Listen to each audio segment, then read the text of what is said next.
Halo semua. Apa kabar untuk hari ini? Semoga harimu selalu menyenangkan ya bro. Selamat datang di channel YouTube saya. Tolong dibantu subscribe, like dan share ya, supaya saya terus semangat bikin kontennya. Wakakakak. Solen 3 Chapter 285. Chapter 285 Pulau Dewa Laut. Air mata mengalir di mata Wu Zhangkong saat dia mengingat tahun-tahun yang dia habiskan di bawah guru yang ketat ini. Seorang guru adalah seorang ayah, namun saya. Ikuti aku. Zuo Xi mengerutkan alisnya lalu berbalik dan memasuki pelataran dalam. Guru. Mendengar Wu Zhangkong memanggil, Zuo Xi berhenti bergerak. Saya salah. Tubuh besar Zuo Xi menjadi kaku sesaat sebelum dia melanjutkan berjalan, kali ini bergerak lebih cepat. Wu Zhangkong tersandung saat dia berdiri, kakinya mati rasa. Kang Wulin cepat-cepat mendukungnya dan membantunya masuk ke pelataran inti. Rerumputan hijau yang menyambut menutupi tanah dari pelataran dalam, dan berbagai pepohonan serta semak belukar memenuhi area tersebut. Satu set patung megah berdiri agak jauh. Kang Wulin langsung mengenali mereka sebagai penggambaran generasi pertama dari 7 monster Shrek, tokoh legendaris yang juga dibicarakan dalam sejarah Sekte Tang. Kemiripan 3 orang paruh baya berdiri di depan 7 sosok legendaris itu, 2 pria dan 1 wanita. Sudah tidak asing lagi dengan kisah Akademi Shrek, Kang Wulin hanya butuh beberapa saat untuk menebak identitas mereka. Ketiganya adalah pendiri sejati Akademi Shrek. Di tengah berdiri Flander, presiden pertama Akademi Shrek. Pria di sebelah kirinya adalah yang dikenal sebagai Grandmaster, Guru Tang San, Yu Xiaogang.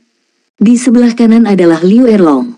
Bersama-sama, mereka dikenal sebagai segitiga besi emas. Merekalah yang mendirikan Akademi Shrek dengan bantuan generasi pertama dari 7 monster Shrek. Zuo Xi berhenti di depan patung dan membungkuk. Wu Zhangkong dan Shen Yi melakukan hal yang sama. Mengikuti langkah mereka, Kang Wulin dan rekan satu timnya juga ikut membungkuk. Setelah semua orang memberi hormat, Zuo Xi berbelok ke kiri menuju jalan kecil. Saat dia berjalan, Kang Wulin menemukan bahwa danau biru terletak di balik pepohonan yang menjulang tinggi. Danau itu jernih seperti kristal. Malam telah tiba sekarang, dan air danau berkilau di bawah sinar bulan saat kabut menggantung di sekitar tanaman di sekitarnya untuk menciptakan pemandangan ketenangan murni. Kang Wulin langsung menyukai tempat ini. Sangat damai di sini. Zuo Xi melambaikan tangan, mengirimkan gelombang cahaya merah yang menyelimuti semua orang. Suatu saat kaki Kang Wulin ditempatkan dengan kuat di tanah. Selanjutnya, dia menemukan dirinya di tempat yang sama sekali berbeda. Semua orang sekarang berada di pulau kecil di tengah danau. Sebuah pulau, mungkinkah ini Pulau Dewa Laut yang legendaris? Rumor yang tak terhitung jumlahnya tentang Akademi Shrek beredar di seluruh benua. Mereka termasuk bisikan tentang bagian terpenting dari Akademi Shrek, serta intinya, Pulau Dewa Laut. Dikatakan bahwa Pulau Dewa Laut terletak di tengah Danau Dewa Laut. Selain itu, satu tempat lain di Akademi Shrek disebut Pavilion Dewa Laut. Semua keputusan terpenting Akademi Shrek dibuat di Pavilion Dewa Laut. Dengan kata lain, apapun yang diputuskan akan mengirimkan gelombang ke seluruh benua. Kang Wulin bahkan tidak pernah berani membayangkan dia akan dapat mengunjungi Pulau Dewa Laut secepat ini. Pohon dan semak viridian bertunas di mana-mana di pulau itu, seolah-olah itu adalah miniatur hutan. Zuo Xi membawa mereka lebih jauh ke dalam pulau. Setelah mendaki 2 bukit, mereka sampai di sebuah rumah kayu berlantai 2. Dia membuka pintu, dan cahaya hangat membanjiri dari dalam. Ini rumahnya. Wu Zhangkong berhenti di ambang pintu, sorot matanya berkonflik.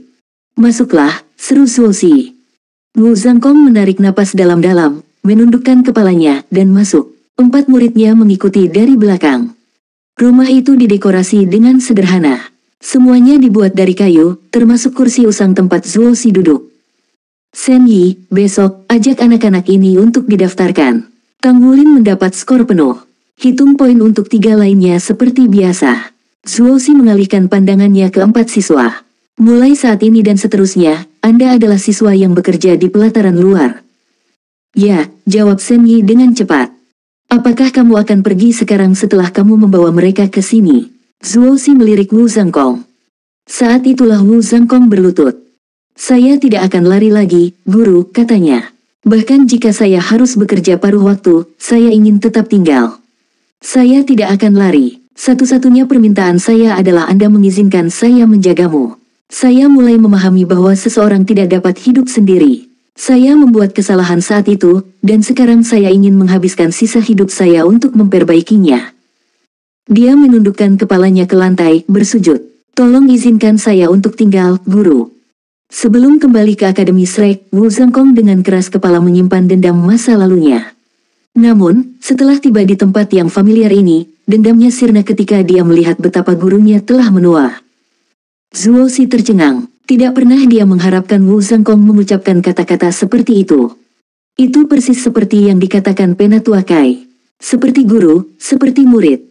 Zuo Si mengerti betapa keras kepala Wu Zhangkong. Dia baru saja menjemput Wu Zhangkong, seorang yatim piatu, suatu hari berjalan-jalan. Karena Zuo Si selalu mengejar puncak kekuatan, dia memiliki sangat sedikit murid, yang semuanya dia anggap sebagai anak-anaknya sendiri. Tapi dari semuanya, Wu Zhangkong tidak diragukan lagi adalah favoritnya. Hanya dia yang bisa menandingi sifat keras kepala Zuo Si. Dia bahkan mengincar kekuatan puncak juga. Namun terlepas dari sifatnya yang keras kepala, Wu Zhangkong dengan tulus mengakui kesalahannya. Tidak pernah dalam mimpi terliarnya Zuo Si membayangkan ini. Wu Zhangkong yang dia kenal akan memilih kematian daripada menundukkan kepalanya. Guru, Shen Yi menarik lengan baju Zuo Si, memohon dengan matanya. Baiklah, kamu bisa tinggal, kata Zuo Si acuh tak acuh. Aku butuh seseorang untuk membuat teh dan menjaga rumah tetap rapi. Terima kasih guru, Wu Zhangkong bersukacita. Keempat siswa itu diam-diam saling bertukar pandangan. Meskipun mereka masih anak-anak dan tidak begitu yakin dengan apa yang terjadi antara guru mereka dan kakek mereka cukup pintar untuk melihat bahwa Zuo Si tegas dalam perkataannya tetapi lembut hatinya. Tang Wulin diam-diam memberi isyarat kepada teman-temannya dan mereka berempat buru-buru berkata, terima kasih, Grand Teacher. Wu Zhangkong berdiri dan berjalan di sisi Zuo Si. Matanya yang sedingin es telah mencair dan sekarang penuh semangat. Ini adalah pertama kalinya Tang Wulin melihat gurunya begitu bersemangat. Zuo Si mengangguk, lalu menatap Tang Wulin. Anda akan mengunjungi saya seminggu sekali agar saya dapat memeriksa Anda. Tubuhmu sangat aneh. Terlepas dari kenyataan bahwa jiwa bela diri Anda hanyalah rumput blue silver, esensi darah Anda sangat kuat. Saya memperhatikan dengan cermat perubahan dalam tubuh Anda saat Anda menempa dan saya yakin Anda tidak memiliki jiwa bela diri kedua. Kekuatan cincin jiwa emas itu sepertinya adalah cincin jiwa khusus yang berasal dari darah Anda. Saya pikir Anda agak mirip dengan saya. Setelah Anda menetap, kunjungi saya minggu depan ketika Anda memiliki hari libur, dan saya akan memeriksa tubuh Anda. Iya, terima kasih, Grand Teacher, kata Tang Wulin, hampir tidak bisa menahan kegembiraannya. Dia bisa dengan jelas mengatakan bahwa kakeknya ini adalah tokoh utama di Akademi Shrek. Zuo Si menyapu pandangannya ke arah Su Xiaoyan, Xie Xie, dan Gu Yue. Kalian semua harus bekerja keras. Seperti yang Penatua Kai katakan, Anda akan menjadi siswa yang bekerja karena Anda terlambat untuk ujian. Untuk memasuki pelataran dalam, Anda harus menjadi Master Armor Perang satu kata pada saat Anda berusia 20 tahun. Anda memiliki jalan panjang dan 6 tahun tersisa untuk melakukannya. Istirahatlah di sini malam ini dan Shen Yi akan membawa Anda untuk menyelesaikan proses pendaftaran di pagi hari. Iya, terima kasih, Grand Teacher. Dari 4 siswa, Zuo Si dengan jelas menganggap Tang Wulin sebagai yang paling penting, fakta yang bahkan membuat Xie Xie menjadi iri. Tapi bagaimanapun juga, mereka berhasil. Mereka sekarang adalah siswa Akademi Shrek. Mereka bisa mengangkat kepala mereka tinggi-tinggi dan menyatakan diri mereka sebagai bagian dari Akademi Shrek. Adapun menjadi Master Armor pertempuran satu kata sebelum mereka berusia 20. Itu adalah tugas yang menakutkan. Menjadi Master Armor pertempuran satu kata berarti memiliki setidaknya 5 cincin jiwa. Zuo Si berbalik dan mulai menaiki tangga. Shen Yi menatap Wu Zhangkong dengan penuh arti. Baru kemudian dia pergi dan membantu Zuo Si menaiki tangga. Alih-alih berjuang bebas dari pelukan Wu Zhangkong, Zuo Si menerima bantuan begitu saja. Setelah berpisah bertahun-tahun, masalah antara guru dan murid tampaknya telah diselesaikan. Melihat kakek dan gurunya telah pergi, Su Xiaoyan meluncur ke samping Shen Yi dan bertanya, apa yang terjadi antara guru dan kakek? Apakah terjadi sesuatu di masa lalu? Shen Yi meliriknya. Itu hanya perbedaan keyakinan, jawabnya. Dalam arti tertentu, gurumu tidak salah. Namun, kakekmu juga tidak. Masalah di antara mereka muncul dari kombinasi banyak faktor berbeda, tetapi mereka telah menyelesaikan masalah sekarang, jadi semuanya baik-baik saja. Ayo, saya akan membawa Anda anak-anak ke tempat yang bisa Anda istirahatkan. Saya ingin Anda tahu, bahkan murid pelataran inti pun tidak memiliki hak istimewa untuk datang ke Pulau Dewa Laut. Anda harus menganggap diri Anda beruntung memiliki kesempatan ini. Soul Land 3 Chapter 286. Chapter 286 Mimpi Battle Armor. Dengan Wu Zhangkong dan Zuo Xi menyelesaikan perbedaan mereka, Shen Yi berada dalam suasana hati yang luar biasa dan, tanpa diragukan lagi, adalah orang yang paling senang dengan hasil ini. Gu Yue, ingatlah untuk menyadari tingkah lakumu, terutama di dalam akademi. Di depan para senior yang tak terhitung jumlahnya yang telah mengalami peristiwa yang mengguncang dunia, kami bukanlah apa-apa. Sangat penting bagi Anda untuk memberi penghormatan kepada mereka, jika tidak, masa tinggal Anda di sini tidak akan lama. Selain itu, rekan Anda juga akan terpengaruh. Mengerti? Gu Yue mengangguk dalam diam. Tang Wulin menarik tangannya. Gu Yue, Guru Shen benar. Anda terlalu impulsif hari ini. Penatua Kai hanya menguji kekuatan saya pada percobaan keempat, saya tidak terluka sama sekali. Guru Shen, bisakah saya merepotkan Anda untuk membawa kami ke Penatua Kai nanti untuk meminta maaf? Shen Yi menatapnya dengan kaget. Anak ini terlalu dewasa. Ketika Tang Wulin pertama kali mulai menempa, ayahnya benar-benar mengebor pelajaran ini ke dalam kepalanya, dan seiring bertambahnya usia dan memperluas wawasannya, kedewasaannya melampaui teman-temannya. Selain itu, dia adalah kapten kelas 0. Sebagai pemimpin, dia selalu mempertimbangkan apa yang terbaik untuk timnya. Justru karena kedewasaan dan kepemimpinannya, Gu Yue, Xie, dan Su Xiaoyan menerima keputusannya dengan rela. Gu Yue mengerutkan alisnya sedikit, menggembungkan pipinya dengan cibiran yang menggemaskan. Tang Wulin menatap langsung ke matanya dan berkata, aku tahu kamu bertindak demi aku, tapi kita adalah tim, Gu Yue. Tindakan Anda juga memengaruhi kami semua, seperti bagaimana meditasi mendalam saya memaksa kami menjadi siswa yang bekerja. Jangan terlalu keras kepala. Penatua Kai menginginkan Anda sebagai muridnya karena dia melihat betapa berbakatnya Anda. Ini adalah kesempatan luar biasa untuk Anda. Tidak mudah untuk menjadi Master Armor Perang satu kata pada usia 20 tahun, tahu. Memiliki guru yang begitu hebat. Menjadi keberuntungan yang luar biasa untuk Anda. Di bawah tatapannya yang tulus, Gu Yue tidak bisa berbuat apa-apa selain menundukkan kepalanya dan diam-diam bergumam, maaf, aku impulsif hari ini. Saya ingin meminta maaf kepada Penatua Kai. Tang Wulin tersenyum mendengar kata-katanya, mengulurkan tangan untuk memeluknya erat. Itu caranya.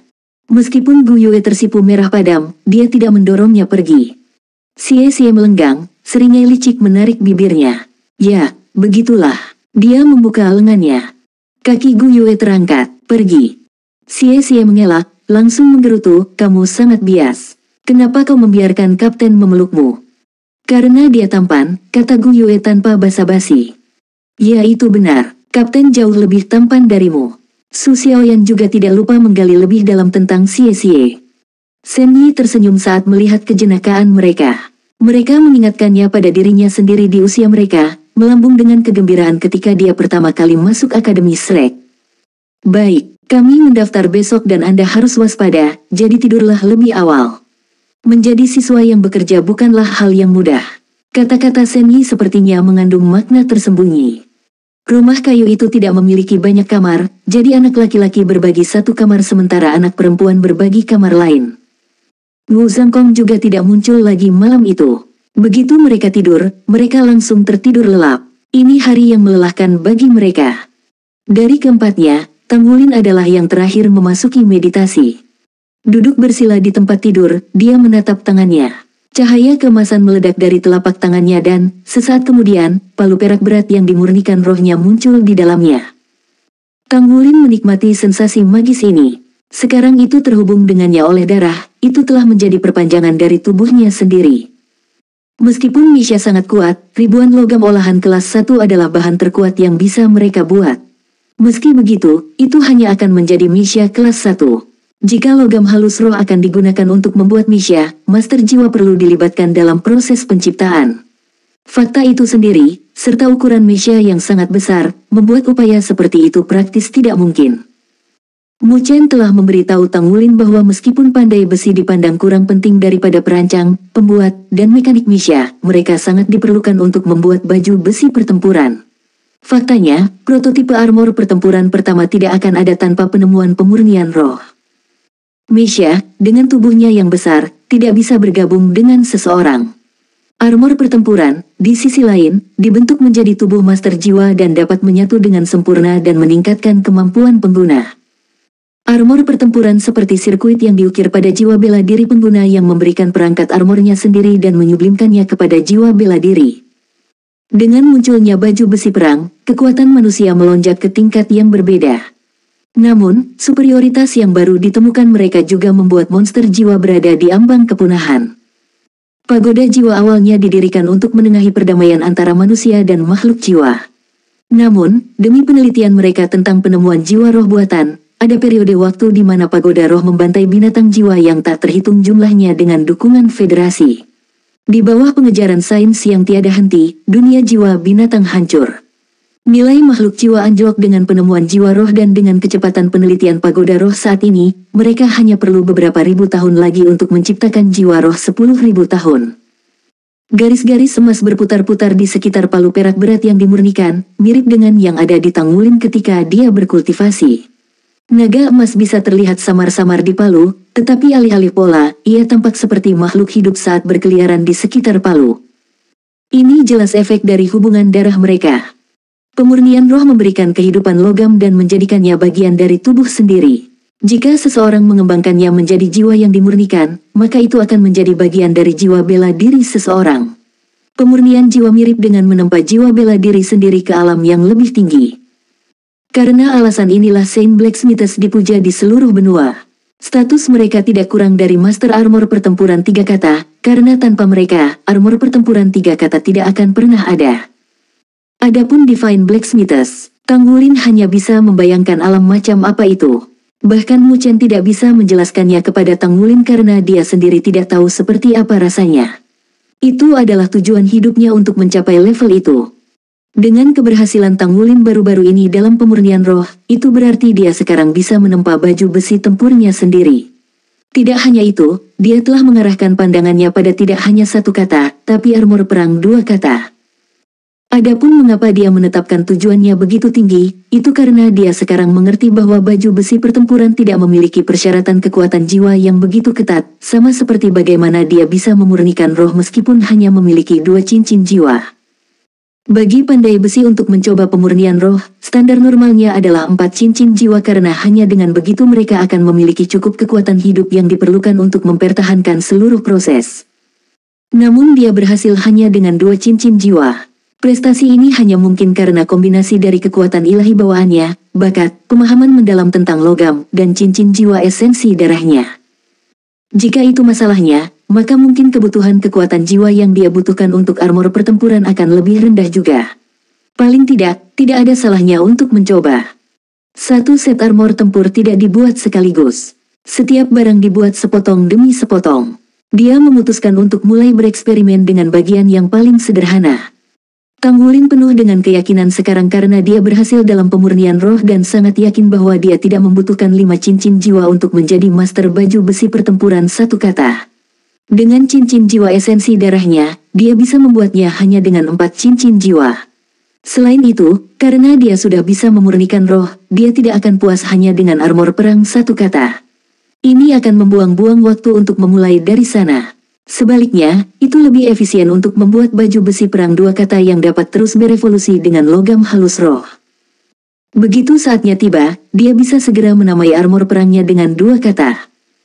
Soul Land 3 Chapter 287. Chapter 287 Roti Kukus Hitam. Armor pertempuran Guru Wu disebut Sky Ice, yang berarti dia Sky Ice Wu Zhangkong.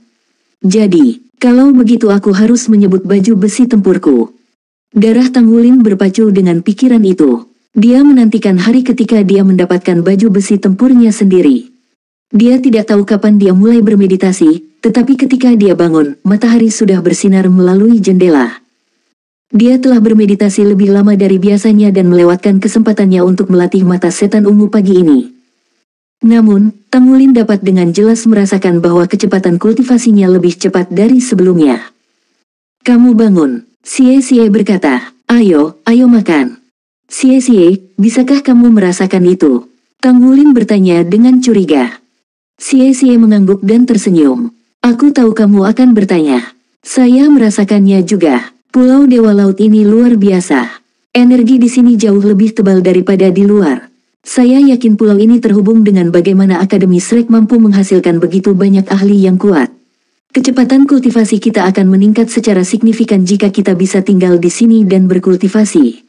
Mengapa Anda tidak pergi melihat apakah kakek akan membiarkan kami tinggal lebih lama? Mungkin dia akan membiarkan kita tinggal di sini. Teruslah bermimpi. Tang Wulin tidak senang. Aturan Akademi Shrek sangat ketat loh. Pokoknya, ayo pergi. Bukankah kita akan makan? Aku akan mati kelaparan. Dia hanya makan 1 kali sehari sebelumnya, dan itu terdiri dari roti kukus dari percobaan ke-6. Roti-roti itu tidak mengandung cukup nutrisi untuknya. Meja kayu di ruang tamu menampung berbagai makanan. Yang lainnya sudah makan ketika kedua anak laki-laki itu tiba. Zuoxi menunjuk ke kursi di sampingnya. Ayo duduk, Wulin. Baik, Tang Wulin pergi untuk duduk. Zuoxi kemudian menunjuk ke keranjang bambu di atas meja. Zhang Kong mengatakan kepadaku bahwa perutmu besar, jadi mari kita lihat berapa banyak dari keranjang yang bisa kamu selesaikan. Di dalam keranjang itu ada benda-benda hitam yang tidak berbau. Tang Wulin tidak tahu apa itu, tetapi dia tahu mereka tidak terlihat menarik. Baiklah, katanya. Ada total 20 benda hitam. Mereka menyerupai roti kukus seukuran kepalan tangan. Akan lebih tepat untuk menyebut mereka roti kukus hitam. Tang Wulin mencemooh makanan itu dalam hati. Ini bukan apa-apa untuk perutku. Dia dengan cepat mengambil 2 roti di masing-masing tangan. Sekarang menjadi kebiasaannya untuk mengambil makanan sebanyak yang dia bisa pada satu waktu. Mempertimbangkan nafsu makannya yang rakus, dia akan membuang banyak waktu jika dia makan perlahan. Tang Wulin menggigit roti. Itu lembut dan lengket, memiliki tekstur yang layak, mengeluarkan sedikit aroma amis. Tidak peduli bagaimana dia menganggapnya, roti ini tidak bisa disebut enak. Namun, setelah mengunyahnya sedikit lagi dan menelannya, ekspresinya berubah. Dia merasakan gelombang kehangatan yang jelas mengalir ke tenggorokannya dan menyebar ke seluruh tubuhnya. Esensi darahnya sepertinya bereaksi terhadap ini dan melonjak menuju sumbernya. Saat itu terjadi, kehangatan itu langsung menghilangkan sebagian dari rasa laparnya. Ini barang bagus.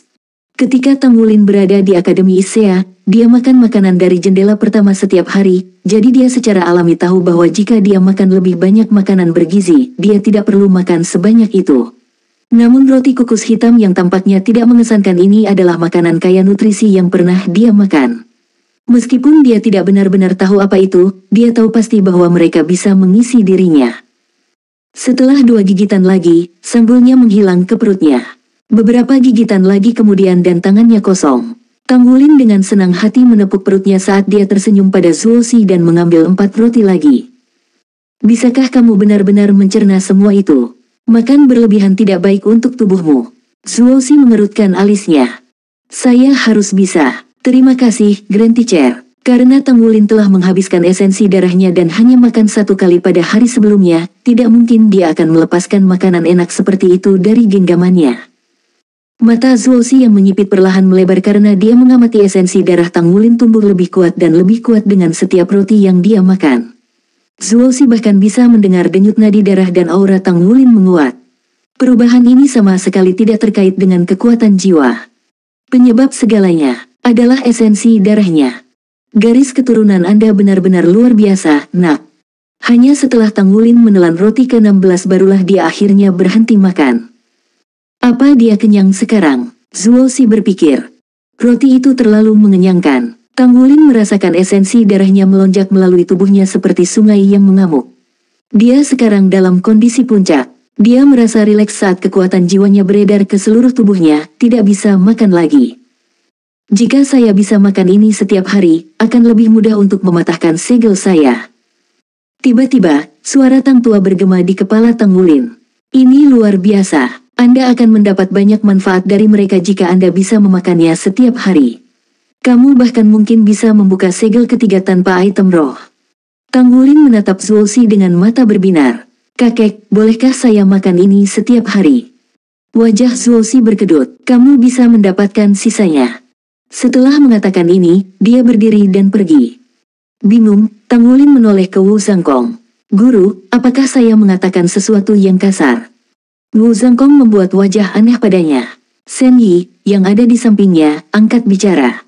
Ini adalah jatah bulanan guru. Dia biasanya hanya membiarkan dirinya makan satu per hari, katanya. Apa kau tahu apa itu roti kukus hitam? Mereka terbuat dari ikan laut dalam yang hidup 3 kilometer di bawah air. Ikan ini juga bukan makhluk jiwa, jadi bisa dibayangkan betapa kuatnya dia untuk bertahan hidup di kedalaman seperti itu. Hanya tetua pavilion Dewa Laut yang diberi hak istimewa untuk memakan roti ini, namun Anda sebenarnya makan lebih dari setengah bagian bulanan guru. Dan Anda bahkan punya nyali untuk bertanya apakah Anda bisa memakannya setiap hari. Hal seperti itu hanya akan mungkin jika semua tetua menyerahkan bagian mereka kepada Anda. Tang Wulin menggaruk kepalanya dengan canggung. Lalu aku akan meninggalkan sisanya untuk Grand Teacher. Guru menyuruhmu untuk mengambilnya, jadi bawa saja. Shen Yi tersenyum hangat. Orang tua seperti dia tidak akan marah karena sesuatu yang sepele seperti ini. Ketika Anda memiliki hari bebas minggu depan, Wu Zhangkong akan membawa Anda ke sini untuk berkunjung. Sepertinya kakekmu sangat menyukaimu karena kalian berdua sangat mirip. Iya. Setelah sarapan, Shen Yi membawa keempat siswa itu keluar dari pulau dengan perahu. Wu Zhangkong memilih untuk tinggal, jadi mereka melambai padanya sebelum pergi. Danau Dewa Laut bahkan lebih menakjubkan di siang hari. Udara segar berlama-lama di sekitarnya, air beriak seperti safir raksasa yang tertanam di bumi saat sinar matahari terpantul dari permukaannya. Setelah meninggalkan Danau Dewa Laut dan halaman dalam, mereka memberanikan diri kembali ke gedung sekolah pelataran luar. Sehari penuh telah berlalu sejak mereka mengikuti ujian masuk. Anda harus bekerja lebih keras daripada yang lain sebagai siswa yang bekerja, kata Shen Yi sambil berjalan. Siswa normal hanya perlu membayar 20% dari uang sekolah karena disubsidi untuk mereka. Anda, bagaimanapun, harus membayar seluruh uang sekolah dengan melakukan pekerjaan untuk akademi.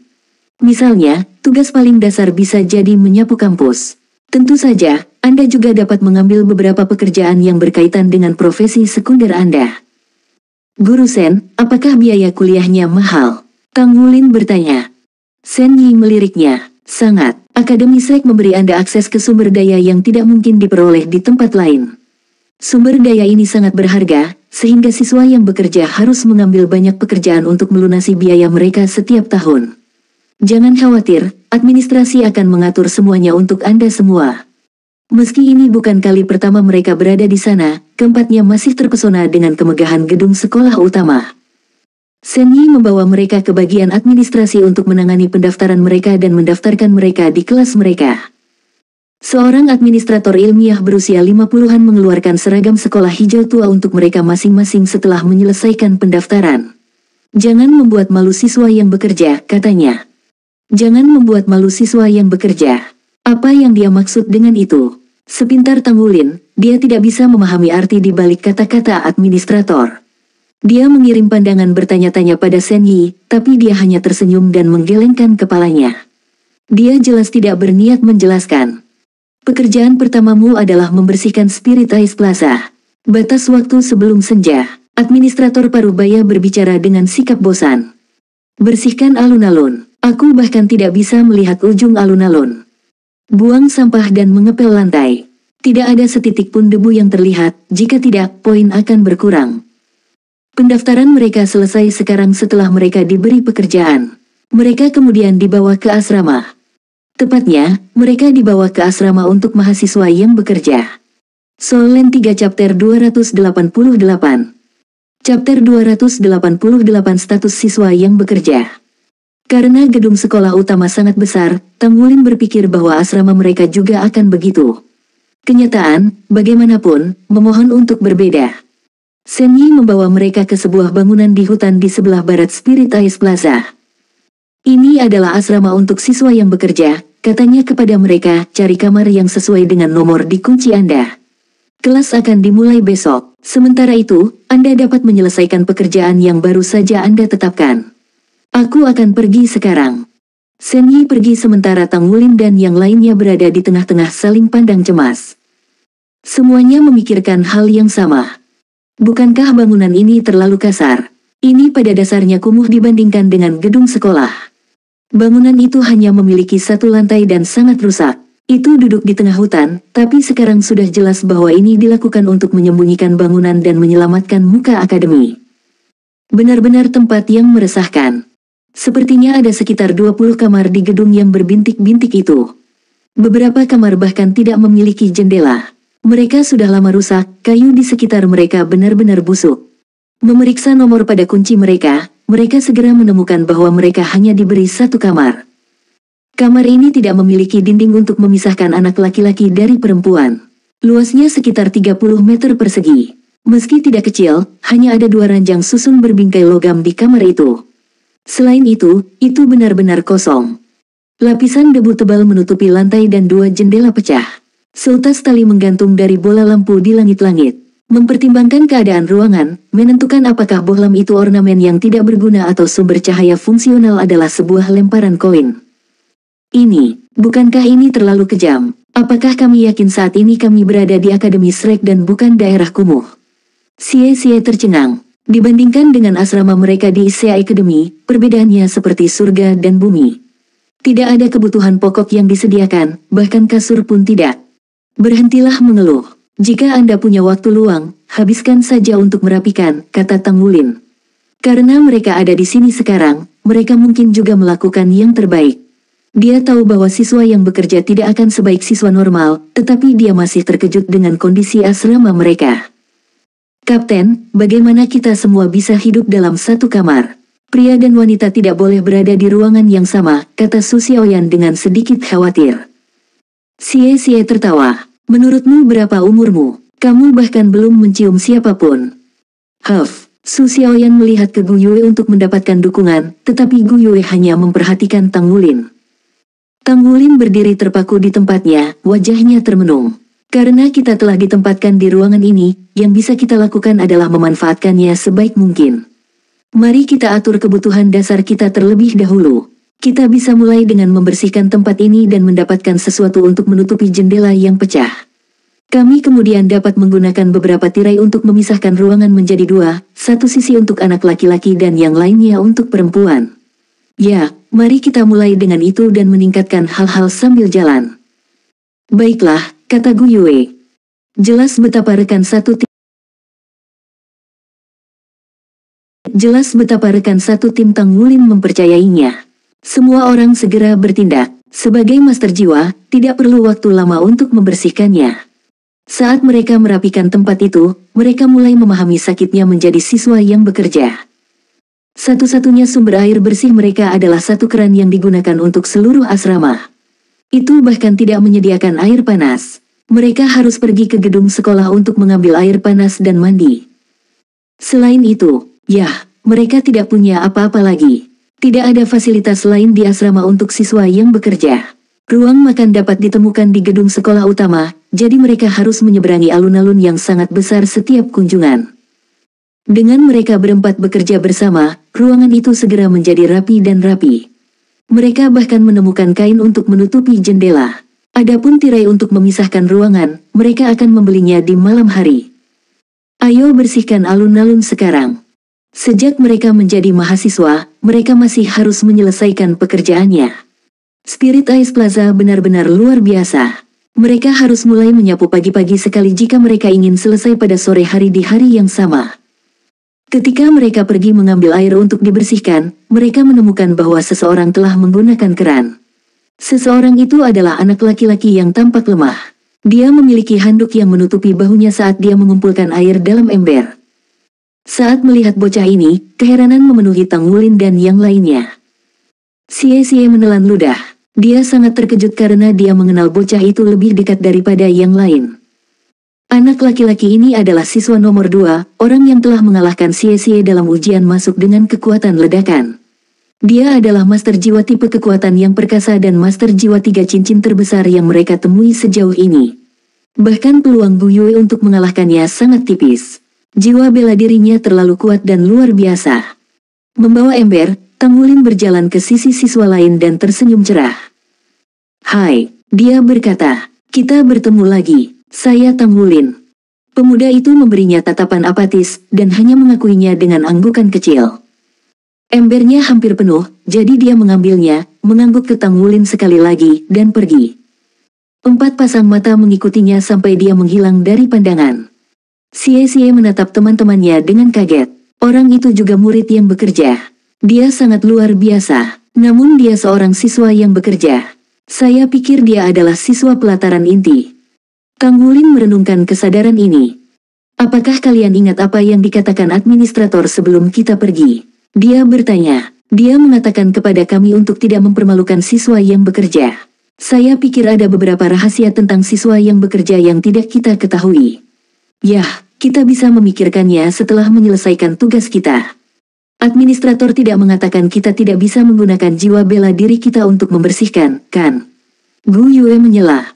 Kang Wulin menggelengkan kepalanya. Dia tidak melakukannya. Saya tidak berpikir itu akan mungkin tanpa menggunakan jiwa bela diri.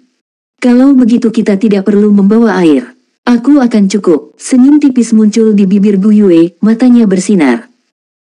Mata Kang Wulin berbinar dalam pengertian, dan dia menyeringai. Baik. Gu Yue berbalik dan mulai berbaris menuju Spirit Ice Plaza, 3 temannya di belakangnya. Xie dan Su Xiaoyan menggelegak karena mereka juga memahami niatnya. Gu Yue berhenti di samping alun-alun.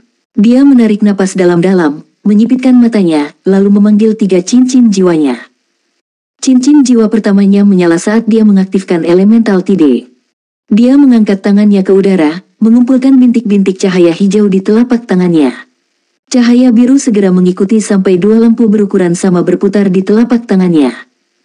Dia memancarkan aura ketenangan saat dia memanipulasi kedua elemen tersebut. Dia bergerak jauh lebih lambat daripada jika dia berada dalam pertempuran. Namun, Kang Wulin bisa merasakan betapa stabilnya elemen yang dia kumpulkan. Mereka jauh lebih stabil dari biasanya. Apalagi, dia saat ini hanya menggunakan skill jiwa pertamanya. Lampu hijau dan biru semakin terang saat berputar di dalam tangannya, berubah menjadi pusaran air kecil. Itu berputar lebih cepat dan lebih cepat sampai kedua elemen benar-benar bercampur. Cincin jiwa kedua Gu Yue menyala dan elemen mengalir ke pusaran air lebih cepat dari sebelumnya. Dengan amplifikasi elemental kontrol dan kekuatan spiritualnya di alam spirit si, pusaran elemen segera tumbuh setinggi 2 meter dan tidak berhenti di situ. Cincin jiwa ketiganya kemudian menyala dan dia mengaktifkan elemental fusion. Kedua elemen itu benar-benar menyatu menjadi satu. Dipersenjatai dengan kekuatan spiritualnya yang kuat, dia memiliki kendali mutlak atas elemen yang berputar-putar. Dia adalah salah satu dari segelintir orang yang memiliki 3 cincin jiwa dan telah mencapai alam laut roh.